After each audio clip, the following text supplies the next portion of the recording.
Et tu dois comprendre ce soir que Dieu a pourvu un chemin pour que tu arrêtes de te plaindre. Pour que tu ne te plaignes plus. Dieu a pourvu un chemin. Pour que tu sois dans la guérison, Dieu a pourvu un chemin. Pour que tu vives la délivrance, Dieu a pourvu un chemin. Pour que tu sois une fille, un fils de Dieu, Dieu a pourvu un chemin. Il y a un chemin pour toutes choses. Il y a un chemin pour toutes choses. Et Dieu a un chemin pour chacun de nous. Le chemin pourvu par Dieu, c'est quelque chose qui est déjà placé. Il y a des dispositions sur ce chemin. Ma mission, mon rôle, c'est d'accepter, de s'y conformer et d'y vivre. Et donc, pour y arriver, il y a un chemin qui est tracé. Et ce chemin a des signaux. Il y a des indications pour y passer. Est-ce que vous êtes frère? Le chemin pourvu par Dieu est plein de dispositions. Plein de dispositions. Est-ce que tu peux dire amen à cela, frère? Notre prophète Branham me dit que si vous voulez connaître quelle heure nous sommes, référez-vous à votre monde. Si vous voulez connaître le mois dans lequel nous sommes, référez-vous à votre calendrier. Mais si vous voulez savoir les temps dans lesquels nous vivons, référez-vous à la parole. La parole de Dieu vous donnera les signaux. Oh, dites amen à cela, frère. Dites amen à cela, frère. Voilà pourquoi la priorité dans une église, tout à fait, c'est pas ça là. C'est pas ça là. Oh, fire. Depuis que vous avez brûlé Satan, vous continuez à aller dans les bars. Amen. Depuis que vous l'avez coupé avec les machettes, vous continuez à aller dans les bars. Le Satan que vous tuez là, c'est qui? C'est qui? Question. La volée. Le Satan là, c'est qui? Nous avons vu un dimanche, vous emmenez les machettes à l'église. On va couper Satan. Culte prophétique. Non, l'action prophétique. Voilà maintenant tout le monde coupé. Les pères de famille. On vous filme. Regardez ce que vous faites. Pourquoi il ne se réfère pas à la parole? Tout à fait, monsieur. Est-ce que c'est frère? Le diable que tu coupes là est accroché à ta pensée. C'est lui qui t'envoie toujours. Oh, dites amen à cela, frère. C'est ça, c'est ça, c'est ça. Est-ce que c'est? Donc, vous devez comprendre pourquoi nous on insiste sur la parole ici. Pourquoi nous on insiste? Pendant que je prêche là, c'est la délivrance. Il suffit que tu acceptes, que tu crois et que tu manifestes ce que tu as entendu. Le même désir charnel qui t'opprimait, qui te gardait prisonnier, va commencer à te fuir. Après les miracles, achète la bouteille d'eau à 25 000, tu vas arrêter la fornication. Ça ne marche pas. Qui dans la Bible qui a arrêté la fornication par repris d'argent? Il faut accepter le sacrifice de la croix. Il faut accepter l'agneau expiatoire. Est-ce que vous me saisissez? Il faut l'accepter en toi. C'est ça le chemin pourvu par Dieu. Est-ce que vous me saisissez? Dieu a pourvu un chemin pour que tu puisses y passer. Est-ce que vous me saisissez? Il a pourvu un chemin pour que tu puisses y passer. Au départ, l'homme marchait par la foi. Tout à fait. Lorsqu'il s'est rébellé, cela l'a désorienté.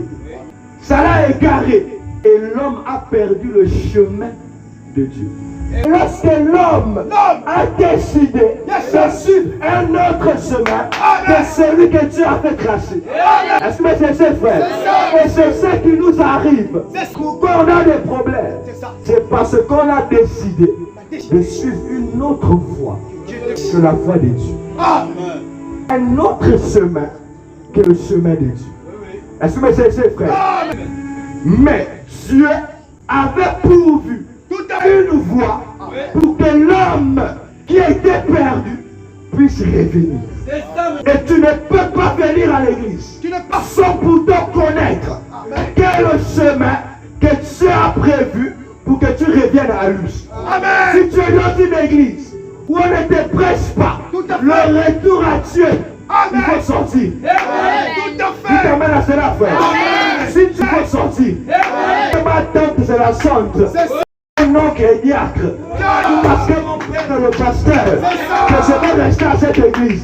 Si on ne prêche pas la parole, je n'ai pas ma place ici. Oh, dites amen à cela, frère. Parce que la parole est la chose que nous recherchons. La parole est la chose que nous recherchons. Mais c'est frère. Donc l'homme avait décidé de suivre son propre chemin, sa propre voie, qu'il avait enfoncé, qu'il avait enterré, sa propre voie qu'il avait perdue. Mais dans tout ça, Dieu avait un chemin pour lui. Il avait quelque chose qu'il avait bien réservé pour que l'homme puisse retrouver les traces ensanglantées. Est-ce que c'est frère? Et lorsqu'on parle du chemin pourvu par Dieu, c'est une voie. Quand on dit chemin pourvu, c'est quelque chose sur lequel toutes les dispositions ont déjà été prises. Un chemin qui est pourvu, c'est un chemin qui est préparé. Est-ce que c'est frère? Un chemin qui est pourvu, c'est un chemin équipé. Est-ce que c'est sur lequel lorsque tu viens ou lorsque tu passes, tu peux te retrouver. Parce que sur ce chemin, il y a des dispositifs, des matériaux, des panneaux placés afin que tu ne te perdes pas. Si la parole te perd, c'est que cette parole n'est pas le chemin de Dieu. Oh, dites amen à cela, frère. L'évangile de Dieu ne peut pas te perdre. C'est un chemin qui est déjà tracé. Mais pour que tu y parcours, il faut accepter les dispositions de ce chemin. Il faut te référer aux références de ce chemin. Pour ceux qui font beaucoup les routes, ils savent que sur le chemin, il y a des panneaux. Est-ce que vous me saisissez? Panneaux. Pour ceux qui font la route. Et les panneaux vous indiquent sur la vitesse que vous devez avoir à certains endroits. Par exemple, lorsque vous allez par Mwanda, il y a le chemin de fer qui traverse la route. Mais avant d'être en contact avec cette route, il y a un panneau qui te signale que devant où tu pars, il y a des rails. Et le train passe par ici. Si tu es un rebelle, tu risques de mourir.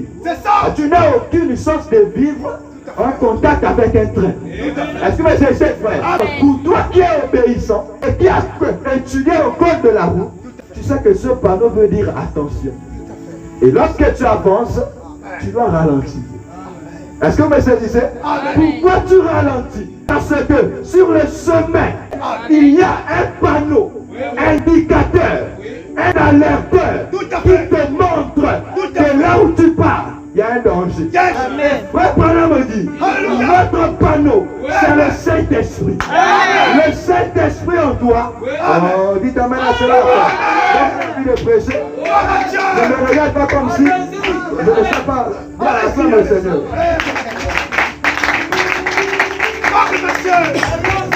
Moi je prêche à mes regarde.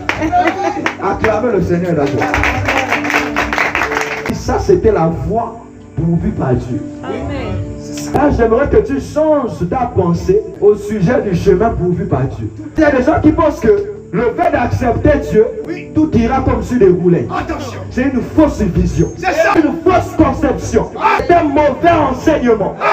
Frère Branham me dit, le jour que vous avez décidé de servir Dieu, Satan a braqué les armes sur vous.